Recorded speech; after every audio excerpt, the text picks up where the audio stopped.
Nashik பசந்துங்கிற variety. இது ஒரு north Indian variety. எவ்வளோ காய் காய்ச்சிருக்கு பாருங்க. சும்மா பேர் தான் நார்த் இந்தியன். நம்ம ஊரில் தான் சூப்பராக காய்க்குது பாருங்க. இலைகள் வந்து இதை காலப்பாடி இலை மாதிரி இருக்கும். ஜப்பானில் 2.25 லட்சம் ரூபாய்க்கு சேல்ஸ் ஆன செடி. நம்ம மாடி தோட்டத்தில் 3 வருஷத்துக்கு முன்னாடியே காய்ச்சுது பாருங்க. கொத்து கொத்தா நம்ம தோட்டத்துலையும் காய்ச்சிருக்கு. பொதுவாக வியட்நாம் பலாவில் நிறைய காய்க்கும்னு சொல்லுவேன். நான் முதல்ல காமிச்சதில் 2 காய் தான் இருந்து பாருங்கள். இதில் எவ்வளோ பிஞ்சுகள் இருக்குன்னு பாருங்கள். 2, 3, ஒரு 7, 8 பிஞ்சு இருக்குது பாருங்கள். நல்லா மெச்சூரிட்டி ஆகிடுச்சு பாருங்கள். சூப்பராக இருக்குது. நல்ல சதைப்பற்றோடு இருக்குது. நல்ல ஜூஸியாகவும் இருக்குது.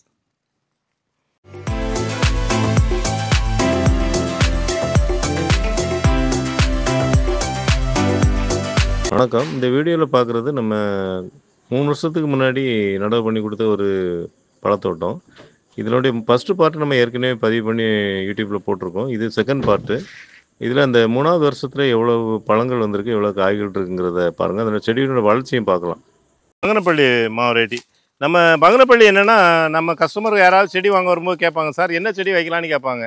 நான் எத்தனை செடி வைக்க போகிறீங்கன்னு கேட்பேன். ஏன்னா எத்தனை செடி வைக்கிற இடம் இருக்குங்கிறதுக்காக கேட்பேன். அப்படி அவங்க ஒரு செடி தான் வைக்கிறேன்னா இதை தான் சொல்லுவேன். நீங்கள் மற்ற எதுவுமே வைக்க வேண்டாம். ஒரு செடி வைக்கிறதுனா இந்த வெரைட்டியை வைங்க. ஏன்னா எல்லாருக்குமே பிடிக்கும், நிறையாவும் காய்க்கும். நமக்கு ஒரு வீடு சாதாரண குடும்பத்தை திருப்திப்படுத்தும் இந்த பங்கனப்பள்ளி வெரைட்டி. என்ன ஒரு விஷயம்னா, ஏப்ரல்லாம் இப்போ மாம்பழம் மார்க்கெட்டில் வருது இல்லையா, அதெல்லாம் ருசி இருக்காது. அதை சாப்பிட்டீங்கன்னா, அதை சாப்பிட்டா உங்களுக்கு அந்த மாம்பழத்தை சாப்பிட்ற ஆசையே போயிடும், மாமரம் வளர்க்குற ஆசையும் போயிடும். ஆக்சுவலாக நீங்கள் வந்து எப்போவுமே இந்த ஏப்ரல் மேய்க்கு, அதாவது எவ்வளோ லேட்டாக பழங்கள் நிறையா மார்க்கெட்டில் வரும்போது பழங்களை வாங்கி சாப்பிடுங்க. கொஞ்சமாக பழங்கள் வரும்போது விலை அதிகமாக இருக்கும், அது பாயிண்ட் இல்லை. அப்போது வர்றது எல்லாமே முக்கால் விளைச்சலில் பறித்து கெமிக்கல் கல் இதாக வச்சு தான் பழுக்க வச்சு கொண்டு வருவாங்க. அதனால் அது தண்ணி மாதிரி இருக்கும். ஒரு தண்ணியை குடித்தா எப்படி இருக்கும், அந்த டேஸ்ட்டாக இருக்கும். ஒரு நல்ல விளைஞ்ச பழங்களை, அதுவும் இந்த மாதிரி மரங்கள் இருந்ததுன்னா அதில் மரத்திலே பழுத்து பழங்களை சாப்பிட்டிங்கன்னா தான் அது தேன் மாதிரி ரொம்ப இனிப்பாக இருக்கும். அது சாப்பிடும்போதே ரொம்ப அதை நம்ம உணர முடியும். அடுத்து நம்ம பார்க்குறது அலகாபாத் சபேதா. இந்த அலகாபாத் சபேதா வந்து ஒரு இந்தியன் வெரைட்டி. விவசாயிகளுக்காக, அதாவது நம்ம இப்போ நிறைய வெரைட்டி வந்துடுச்சு. ஆரம்பத்தில் ஒரு கமர்ஷியல் செடிகளாக இதை நிறையா பண்ணிகிட்டு இருந்தாங்க. ரொம்ப இனிப்பாக இருக்கும். இந்த அலகாபாத் சபேதாவை பொறுத்த வரைக்கும் ஒரு ஆப்பிள் ஷேப்பில் வரும். இந்த மாதிரி வரும், தர்க்கிலையாக இது மாதிரி வரும். இன்னும் கரெக்டாக காமிக்கணும்னா அந்த செடியை காய் காமிங்க. அது வந்து அணில் சாப்பிட்ருக்கு. ஆமாம், அணில் சாப்பிட்ருக்கு பாருங்கள். இதே மாதிரி ஒயிட் கலரில் தான் இருக்கும். நல்லா இனிப்பாக இருக்கும். சதைப்பகுதி வந்து அதிகமாக இருக்கும். விதைகள் வந்து ரொம்ப சின்னதாக இருக்கும், குட்டி குட்டியாக இருக்கும். ரொம்ப டேஸ்டான ஒரு வெரைட்டி. அலகாபாத் சபேதானா நிறைய பேருக்கு பிடிக்கும் இந்த வெரைட்டி. இதுவும் நம்ம கொய்யா வெரைட்டியில் இது ஒரு 5-6 வெரைட்டி வச்சுருக்கோம். இதில் வந்து பார்த்திங்கன்னா இது ஒரு வெரைட்டி. அடுத்து நம்ம பார்க்குறது நாசிக் பசந்துங்கிற வெரைட்டி. இது ஒரு நார்த் இந்தியன் வெரைட்டி. எவ்வளோ காய் காய்ச்சிருக்கு பாருங்கள். சும்மா பேர் தான் நார்த் இந்தியன். நம்ம ஊரில் தான் சூப்பராக காய்க்குது பாருங்கள். இலைகள் வந்து இதை காலப்பாடி இலை மாதிரி இருக்கும். இப்போ ஆந்திராவில் நர்சரிகளில் வந்து இந்த நாசிக் பசந்து வந்து காலப்பாடின்னு சொல்லி விற்கிறாங்க. ஏன்னா அவங்க தெரிஞ்சு விற்கிறாங்களா தெரியாமல் விற்கிறாங்களான்னு தெரியல. ஏன்னா காலப்பாடி இலையும் நாசிக் பசந்தோட இலையும் இதேமாதிரி தான், ஒரே மாதிரி தான் இருக்கும். நாங்கள் நம்ம நர்சரியில் அதனால் இந்த வெரைட்டியை வந்து காலப்பாடி வேணும்னா கேரளாவில் மட்டும் தான் வாங்குகிறோம். ஏன்னு கேட்டால் ஆந்திராவில் வாங்கினோன்னா அது ஏமாற்றம். அதனால் ஆந்திராவில் காலப்பாடி வாங்குறதில்ல. இது ஒரு இமாம் பசந்து மாதிரி டேஸ்ட் இருக்கும். அப்படி சொன்னால் தான் உங்களுக்கு புரியும். ஏன்னா அவங்க எப்படி பேர் வச்சாங்கன்னு தெரியல. நாசிக் பசந்துங்கிறது நாசிக்கு, அது நார்த் இந்தியாவை குறிக்கிறது. அதேமாதிரி பசந்துங்கிறது இமாம் பசந்தை குறிக்கிறது தான். சூப்பரான டேஸ்ட்டு, தேன் மாதிரி இருக்கும். பழம் பாருங்கள், இந்த சைஸ் வரும். ஒரு 400 கிராம் 500 கிராம் வர அளவுக்கு வரும். இன்னும் விளையலை. ஆக்சுவலாக நான் பார்த்தோன்னே இது கீழே உட்காந்துட்டேன். ஏன்னு கேட்டால், நான் நிறைய வீடியோவில் சொல்லுவேன், இந்த காலப்பாடி மரத்தை வந்து அழகுக்காக கூட வளர்க்கலான்னு சொல்லி. வீட்டுக்கு முன்னாடி வச்சா ஒரு கொடை மாதிரி வரும். கொஞ்சம் வளர்ந்துச்சுன்னா ஒரு பைக்கை நிப்பாட்டிக்கலாம், காரை நிப்பாட்டிக்கலாம், அந்த மாதிரி ஒரு தோற்றம் கொடுக்குன்னு சொல்லுவேன். பாருங்கள், எங்கேயாவது வெயில் படுதா பாருங்கள். அந்த இலைகள் சின்னதாக இருக்கிறதுனால ஃபுல்லாகவே அடம்பாயிடும். நம்ம கொஞ்சம் இந்த மரங்களை வச்சு வளர்த்தோம்னா, அப்படியே கொஞ்சம் சைஸ் பண்ணி வளர்த்து கொண்டு வந்தோம்னா ஒரு காரை கூட நிப்பாட்டிக்கலாம், ஒரு பைக்கை கூட நிப்பாட்டிக்கலாம், ஒரு சேர் போட்டு உட்காரலாம். அந்த மாதிரி ஒரு அழகு செடியாக கூட வீட்டுக்கு முன்னாடி வளர்க்கலாம். சூப்பரான வெரைட்டி. நான் இந்த வீடியோ ஆரம்பத்தில் சொன்னேன் பார்த்தீங்களா, அதாவது சார் வருஷப்பிறப்பு அன்னைக்கு, இப்போ தமிழ் வருஷப்பிறப்பு அன்னைக்கு இந்த ஃபோட்டோஸ்லாம் அவங்க ஃபேமிலியோடு இங்கே வந்திருக்காங்க, எனக்கு ஷேர் பண்ணாங்க. எனக்கு பார்த்தோடனே ரொம்ப மகிழ்ச்சியாக இருந்தேன். வருஷப்பிறப்பு அன்னைக்குன்னு சொன்னேன் இல்லையா, அது காரணம் இந்த மரம் தான். பாருங்கள் எவ்வளோ அழகாக ரெட் பனானா மேங்கோ. நம்ம இது வரைக்கும் கொடுத்த கஸ்டமருக்கு யாருக்கு காய்ச்சிருக்குன்னு தெரியல. அப்படி ஏதாவது காய்ச்சிருந்தா கமெண்ட்டில் சொல்லுங்கள். பாருங்கள் எவ்வளோ கொத்து கொத்தாக காய்க்கும். நம்ம தோட்டத்தில் பனானா மேங்கோ காய்ச்சிருக்கு, ஆனால் ரெட் பனானா மேங்கோ காய்க்கல. பனானா மேங்கோ காய்ச்சதை கூட எங்கள் வீடியோ பார்க்காதவங்களுக்காக காமிக்கிறேன். கொத்து கொத்தாக காய்க்கும், தன்மையுடையது. பாருங்கள் நல்லாவே நிறையவே காய்ச்சிருக்கு. இந்த banana mango, ordinary banana mango ஆரம்பத்தில் இப்படி தான் இருக்கும். அப்புறம் தான் கலர் மாறும். வந்து பாருங்கள், இந்தமாரி தான் வரும். அப்புறம் அது ஏஜ் ஆகும்போது, நாள் ஆகும்போது அதுமாதிரி கலர் மாறும். அடுத்து நம்ம பார்க்குறது ரோஸ் ஆப்பிள் செடி. ரோஸ் ஆப்பிள் நம்ம வாட்டர் ஆப்பிள் செடி மாதிரி சொல்லுவோம். இது ஒரு சாப்பிடும்போது இதனுடைய பழங்களை சாப்பிடும்போது ஒரு ரோஸ் ஃப்ளேவர் நமக்கு உணர முடியும். ஒரு பன்னீர் ரோஸ் நம்ம அந்த இதழ்களை சாப்பிட்டா பூவை சாப்பிட்டா இப்படி ஒரு உணர்வு வரும் நமக்கு. அதே மாதிரி உணர்வு வரும். அதனுடைய பழங்களை உங்களுக்கு காமிக்கிறேன், ஃபோட்டோ காமிக்கிறேன். ரொம்ப சூப்பரான வெரைட்டி. உள்ள ஒரு விதை இருக்கும். இது எல்லாமே பழங்களை காய்ச்சி அறுவடை பண்ணிட்டாங்க. ஒரே ஒரு பழம் இருந்தது, அது நல்லா பழுத்து போச்சு. இந்த பழத்தினுடைய ஷேப் இதே மாதிரி தான் இருக்கும். ஏன்னா நல்லா பழுத்தனால உங்களுக்கு அதை கட் பண்ணி காமிக்கல. இதே மாதிரி தான் ஒரு கொய்யாப்பழம், ஒரு வாட்டர் ஆப்பிள் இந்த மாதிரி கலந்த ஒரு கலவையாக இருக்கும் அது. அடுத்து நம்ம பார்க்குறது பாகுவா மாதுளை. இந்த பாகுவா மாதுளை வந்து மாதுளையை பொறுத்த வரைக்கும் நிறைய பேர் குறை சொல்லுவாங்க. என்னென்னா பழம் வருது சார், ஆனால் காய்கள் வந்து பெருசாக மாட்டேங்குதுன்னு சொல்லுவாங்க. பாருங்கள் எவ்வளோ காய்ச்சிருக்கு பாருங்களேன், எவ்வளோ காய்ச்சிருக்குன்னு பாருங்கள். நான் வந்து நிறைய கஸ்டமர் யாருமே அதை திருப்தியாக பதில் சொன்னதில்லை. ஆனால் எங்கள் மாடியில் பெருசாக காய்ச்சுது, பழம் காய்ச்சுது. அப்போ நான் சொல்லுவேன் நிறைய தண்ணி விடுங்க, நிறைய நியூட்ரியன் சத்து, அதாவது கடல் பாசி மாதிரி உள்ள உரங்களை நேராக கொடுங்க அப்படின்னு சொல்லுவேன். பாருங்கள் நிறைய பூ பிஞ்செல்லாம் இருக்குது பாருங்கள், பூ பிஞ்சு எல்லாமே நிறையா இருக்குது. அதான் இந்த தோட்டத்தை பார்த்துக்கூடிய பெரியவர்கிட்ட கேட்டேன், இது பழம் எவ்வளோ பெரியவர் வாங்க எப்படி வாங்க, இது பழம் எவ்வளோ பெருசு வரும்?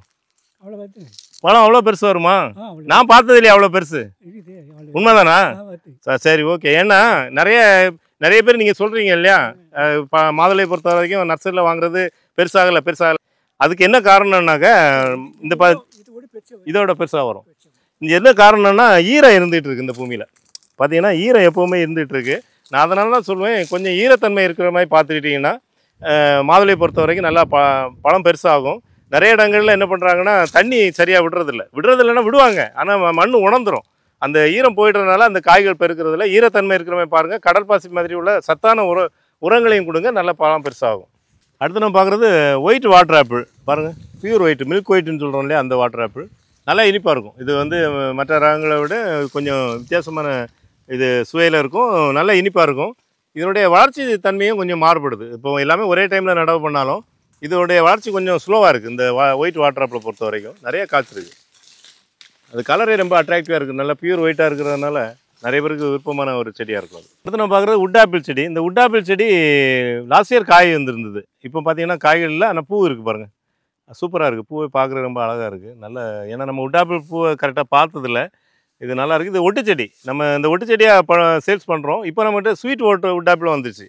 பொதுவாக கொஞ்சம் புளிப்பு தன்மையோடு இருக்கும்ல, உட் ஆப்பிள் வாங்கி சாப்பிடணும்னா நம்ம உப்பு வச்சு சாப்பிடுவோம். அந்த ஸ்வீட் உட் ஆப்பிள் கூட இப்போ வந்துச்சு, அது கூட நம்ம நர்சரியில் இப்போ சேல் பண்ணுறோம். ஒட்டு செடிங்கிறதுனால இது ஒரு நம்ம சின்ன செடிகளாக நட்டால் 3 வருஷத்தில் காய்க்கும். இது லாஸ்ட் இயர் காய்ச்ச செடி தான். அதாவது பழச்செடிகள் வளர்க்குறவங்க உண்மையாக தெரிஞ்சுக்க வேண்டிய ஒரு விஷயம் இதில் இருக்குது மெசேஜ். பார்த்தீங்கன்னா இது வந்து ஒரு பாலா செடி. பாலா வந்து சப்போட்டா ஒட்டு பண்ணுறதுக்காக பயன்படுத்துவாங்க. ஏன்னா பாலா இலைமை சப்போட்டா இலைமை தான் இந்த என்னுடைய இலைகளும் இருக்கும் பாருங்கள், ஒரு பளபளப்பாக இருக்கும். இதெல்லாம் ஒட்டு பண்ணி வரும்போது என்ன ஆகும்னா அந்த இந்த பாலா செடி ரொம்ப வளர ஆரம்பிச்சிச்சுன்னா சப்போட்டா செடி ட்ரை ஆகிடும். நிறைய பேர் இது தெரியாமல் வளர்த்துக்கிட்டே இருப்பாங்க. இது ஆசை, இது சப்போட்டா தான் வளருது, சப்போட்டா தான் சார். அப்புறம் ஒரு 4 வருஷம் கழிச்சு சார் நீங்கள் கொடுத்த சப்போட்டா காய்க்கல. அவங்க சொல்கிற பதில் ஏன்னா அது என்ன வளருதுன்னு அவங்களுக்கு தெரியாதனால என்ன சொல்லுவாங்கன்னா நீங்கள் கொடுத்த சப்போட்டா காய்க்கலாமாங்க. நம்ம பார்த்தோன்னா அது பாலா செடி தான் வளர்ந்துருக்கும். இலுப்பையிலையும் ஒட்டு பண்ணியிருப்பாங்க, பாலாலையும் ஒட்டு பண்ணியிருப்பாங்க. இப்போ இந்த மாதிரி ஒட்டுக்கு தாய் செடிகளாக பயன்படுத்தக்கூடியது துளுத்து வரும்போதே ஆரம்பத்தில் கட் பண்ணணும். இது கவனிக்காமல் விட்டாச்சு. இப்போ இதை எடுத்துகிட்டு நம்ம வேறு செடிகள் இதில் நடவு பண்ணிக்கலாம். அடுத்து நம்ம பார்க்குறது மிராக்கிள் ஃப்ரூட்டு, அதாவது அதிசய பழம். பாருங்கள் எவ்வளோ பழங்கள் காய்ச்சிருக்கு பாருங்கள். இந்த மண் கலர் மண்ணாக இருந்தால் கூட இந்த பழ வகைகளை பொறுத்த வரைக்கும் சில வெரைட்டி காட்டில் வளரக்கூடிய செடி, இயற்கையாக வளரக்கூடிய செடிகள் நல்லா வளருது, நல்லா காய்க்குது.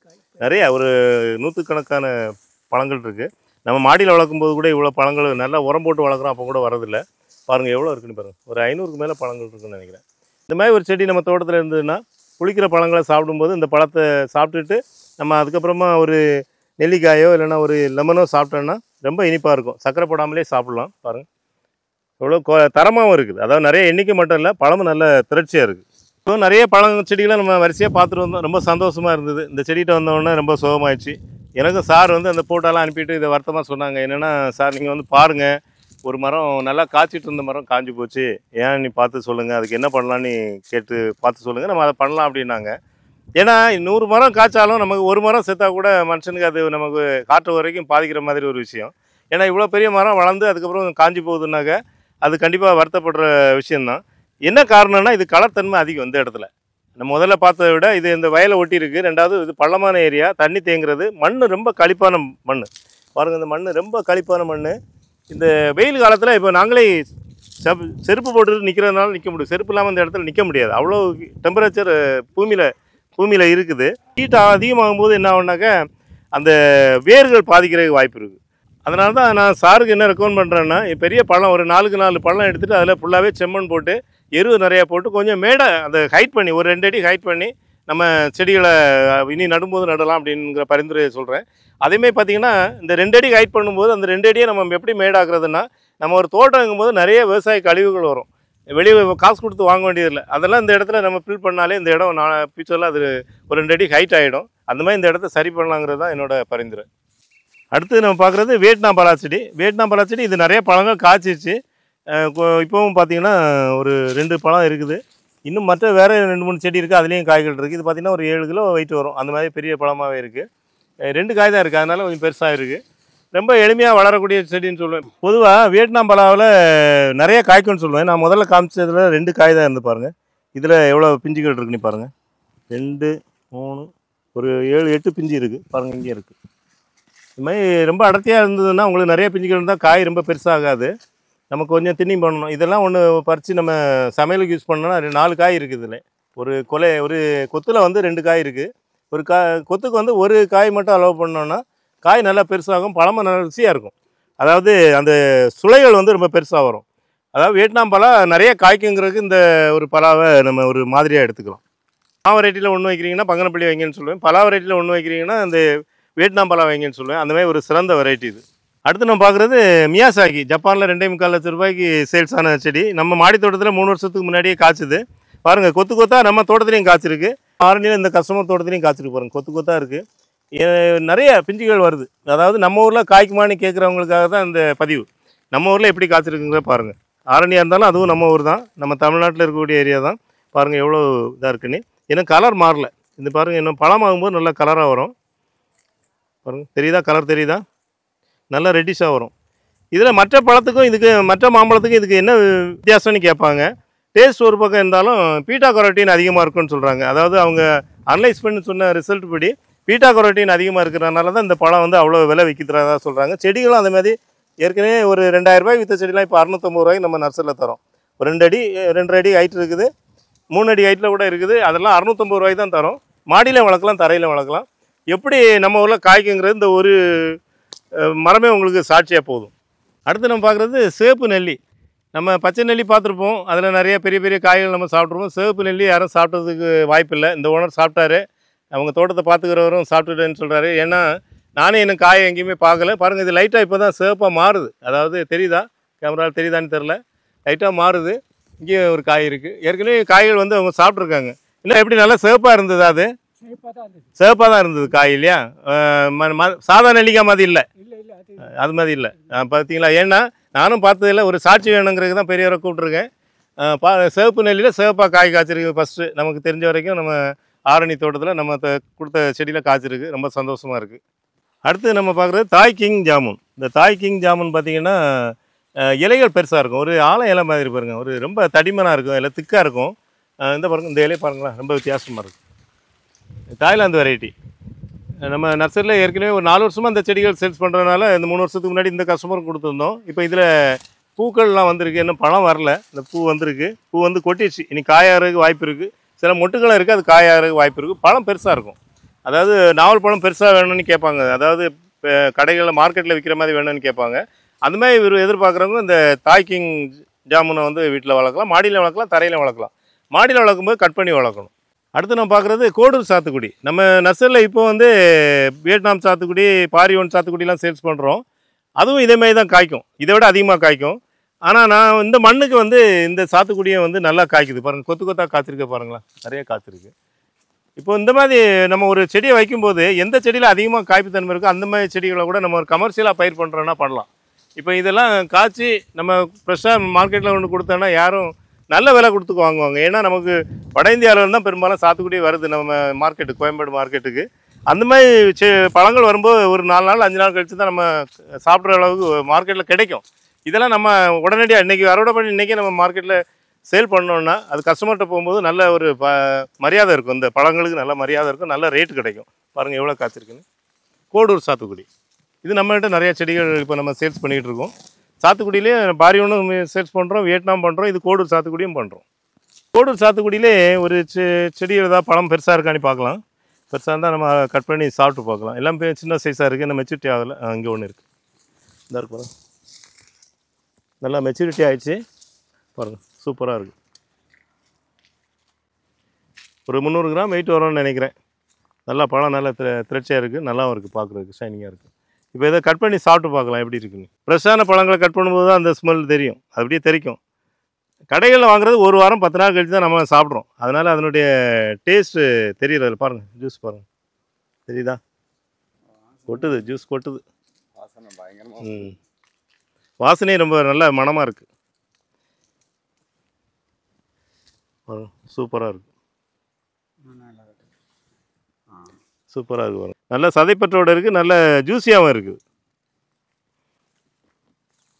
வாங்க பிரகாஷ், வாங்க ஒன்று சாப்பிட்டு டேஸ்ட் எப்படி இருக்குன்னு சொல்லுங்கள். சாப்பிட்டு சொல்லுங்கள் டேஸ்ட் எப்படி இருக்குன்னு. எப்படி இருக்கு? நல்லா இருக்கு. நல்லா இருக்கு. நல்லா இருக்குன்னா பொதுவான வார்த்தை அது. கொஞ்சம் வித்தியாசமாகவும் இருக்கு.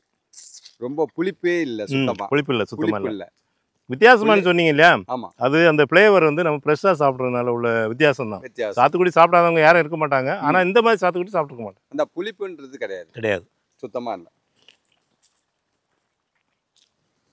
நம்ம கடையில் வாங்குறதே கொஞ்சம் புளிப்பு இருக்கும், அதுக்காக ஜூஸ் போட்டாங்க அவன் சர்க்கரை போட்டு தான் தரான். ஆமாம், இதுக்கெல்லாம் சர்க்கரை போட தேவையில்லை, இதுக்கு சர்க்கரை போட அப்படியே சாப்பிடலாம், டைரெக்டாக ஜூஸ் போட்டு சாப்பிடலாம், அப்படியும் கூட சாப்பிடலாம். அதை கடிக்கும் போது ஒரு மாதிரி முகம் வரும். இது வந்து அந்த முகம் உங்கள் திருப்பி பிரகாசமாகுது, முகம் பிரகாசமாகுது, அதாவது அவ்வளோ ஸ்வீட்டாக இருக்குது.